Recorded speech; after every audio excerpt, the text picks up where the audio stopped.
Oi, oi, senhoras e senhores, sejam bem-vindos a mais um vídeo nesse canal. Se acheguem mais que vai começar mais uma quarta criminal por aqui. Se você ainda não me conhece, prazer, me chamo Débora Ferreira. Já chega deixando o like agora no início do vídeo, que me ajuda bastante. Se inscreva se você ainda não for inscrito. Aproveita e me segue lá no meu Instagram, que todos os dias eu apareço por lá e levo mini casos que vocês amam.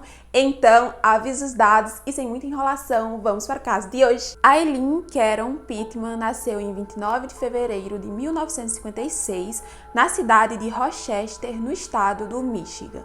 Os pais dela se chamavam Diane Warnes e Leo Pittman. Eles se casaram ainda na adolescência. Em 14 de março de 1955, Diane teve Kate, o irmão mais velho de Aileen. Pouco tempo depois, ela pediu o divórcio apenas 2 anos após o casamento e antes de Aileen nascer. Nessa mesma época, o pai dela foi preso e condenado por estuprar uma criança de 7 anos. No julgamento dele, ele foi considerado como um sociopata pelos médicos. Léo se enforcou na prisão no dia 30 de janeiro de 1969 e Aileen nunca conheceu o pai. Em 1960, com apenas 4 anos, Aileen e o irmão foram abandonados pela mãe, que os entregou para os seus avós maternos. Laurie e Britta Warnes adotaram Aileen e Kate oficialmente e foi então que o sobrenome das crianças passou a ser Warnes. Quando Aileen tinha 6 anos, ela acabou queimando o rosto durante uma brincadeira com o irmão, por isso ela tinha aquela cicatriz no rosto. Os dois também mantinham relações sexuais um com o outro desde pequenos. Morando com os avós, a vida de Aileen se tornou ainda pior. O avô dela era um alcoólatra que a estuprava e espancava constantemente. Aos 11 anos, ela começou a trocar favores sexuais no colégio por comida, bebidas e drogas. Além dos abusos que sofria do avô, Aileen também era abusada por vizinhos e amigos dele e, consequentemente, acabou engravidando aos 14 anos. Algumas pessoas especulam que o filho dela seja do próprio irmão, mas a própria Aileen negou isso. Em 23 de março de 1971, ela deu à luz a um menino enquanto estava em um abrigo para mães solteiras e depois colocou a criança para adoção. Depois disso, ela abandonou a escola e foi nesse mesmo período que a avó dela morreu de insuficiência hepática. Ela foi expulsa de casa pelo avô quando tinha 15 anos e passou a se prostituir e a morar na rua.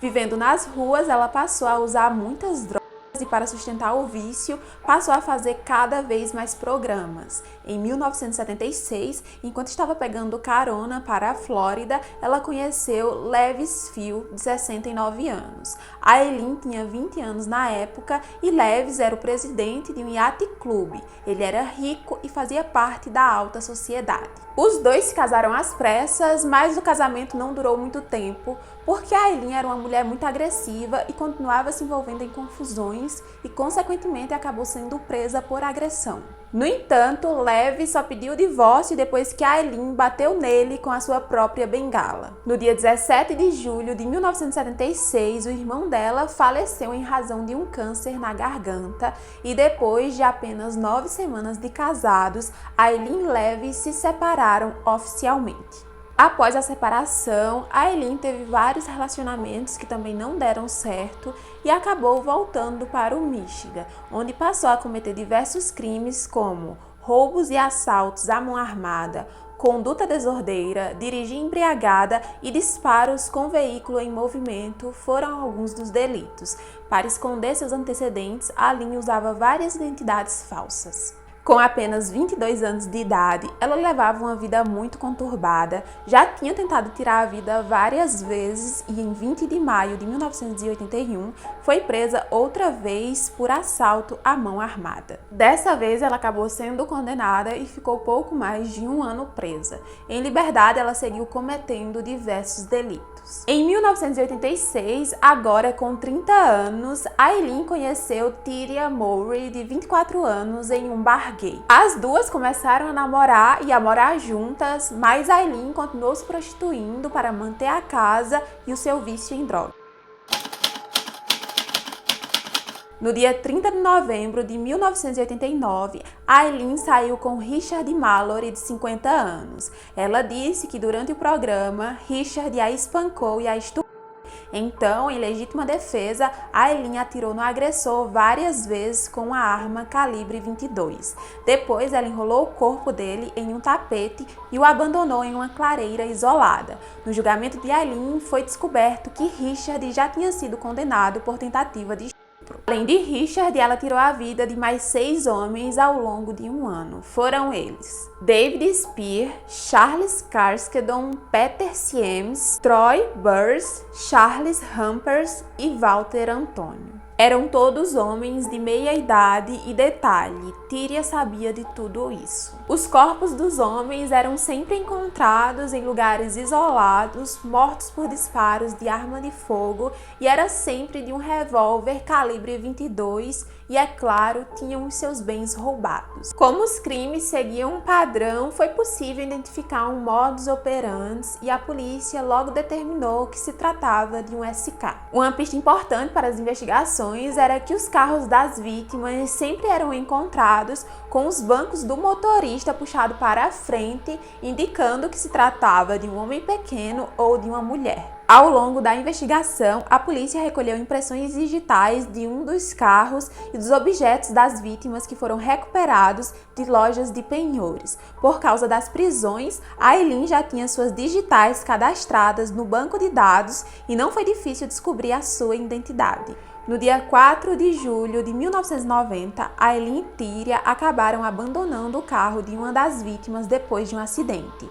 Uma testemunha que viu as duas fugindo forneceu a descrição das duas mulheres para retratos falados. Não demorou muito para as pessoas reconhecerem Aileen e Tyria e a polícia ser acionada. No dia 9 de janeiro de 1991, Aileen foi presa em um bar de motoqueiros por um policial que estava disfarçado. Tyria foi presa no dia seguinte na Pensilvânia. Ela tinha fugido para a casa da mãe depois que viu seu retrato falado nos jornais. Mas as provas contra Aileen não eram suficientes e a polícia precisava da confissão. Foi então que os investigadores fizeram um acordo com Tyria e ela concordou em obter a confissão da namorada em troca de imunidade de acusação. Após vários telefonemas monitorados pela polícia, no dia 16 de janeiro de 1991, Aileen confessou o crime e alegou que tirou a vida dos homens porque eles tentaram estuprar e que foi legítima defesa.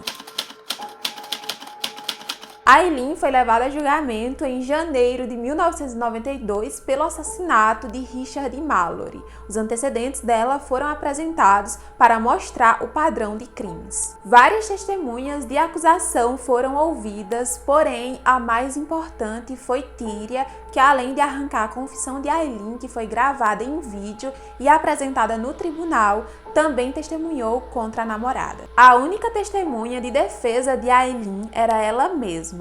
Ela subiu ao banco das testemunhas e disse aos jurados que foi estuprada, espancada e sodomizada e por isso matou a vítima. Mas a acusação derrubou o testemunho, apresentando inconsistências no relato. Isso deixou Aileen furiosa, que acabou fazendo um escândalo. O júri levou apenas 2 horas para considerar Aileen Wuornos culpada de todas as acusações, incluindo assassinato em primeiro grau e assalto à mão armada. Ela ficou furiosa ao ouvir a decisão do júri e gritou. Por unanimidade, Aileen Wuornos foi condenada à pena de morte no dia 31 de janeiro de 1992 pelo assassinato de Richard Mallory. Em menos de um ano, Aileen foi acusada de mais 6 assassinatos. Ela não contestou e se declarou culpada de todos eles. No entanto, ela foi condenada a 6 penas de morte no total, já que o corpo de Peter Siems nunca foi encontrado, então ela não foi condenada pelo assassinato dele. Aileen ficou presa no corredor da morte da instituição correcional Broward, na Flórida, durante 12 anos. Como última refeição, ela pediu apenas um café e em 9 de outubro de 2002, aos 46 anos, Aileen Wuornos foi executada com injeção letal na prisão estadual da Flórida. Ela recebeu a injeção letal às 9h30 da manhã e teve a morte declarada 2 minutos depois. As suas últimas palavras foram: "Eu só gostaria de dizer que estou velejando com a rocha e retornarei como no Independence Day com Jesus. 6 de junho, como no filme, na nave mãe e tudo. Eu voltarei, eu voltarei." O corpo dela foi cremado e as suas cinzas foram espalhadas em volta de uma árvore na sua cidade natal. Aileen foi a 10ª mulher a ser condenada à pena de morte nos Estados Unidos e a segunda da Flórida desde 1976, quando a Suprema Corte restaurou a pena capital. Antes de ser executada, Aileen disse que ainda era apaixonada por Tyria Mowry. A história de Aileen e dos seus crimes dividem opiniões. Durante o julgamento e mesmo enquanto ela estava no corredor da morte, muitas pessoas acreditavam que ela matou aqueles homens em legítima defesa. Outras já acreditam que ela era um monstro com sede de morte. Especialistas que estudaram e avaliaram o caso de Aileen determinaram que ela sofria de vários transtornos, como borderline e transtorno de personalidade antissocial, e que estes transtornos eram consequências da sua infância, formada pelos vários abusos e abandonos que ela sofreu. O caso de Aileen inspirou vários estudos, livros, séries e filmes. A história dela é contada no filme Monster, Desejo Assassino, que rendeu um Oscar de melhor atriz para Charlize Theron. Então, gente, esse foi o caso de hoje. Quero muito saber a opinião de vocês, tá? Sobre Aileen Wuornos, considerada uma das maiores SKs femininas dos Estados Unidos. Então já coloca aqui, escreve aqui nos comentários que eu vou amar ler. Se chegou até aqui, não esquece de deixar o like, tá? Se inscrever se você ainda não foi inscrito. Aproveita e me segue lá no meu Instagram, que todos os dias eu apareço por lá. E é isso, gente. Se cuidem, não falem com estranhos e até o próximo vídeo. Tchau!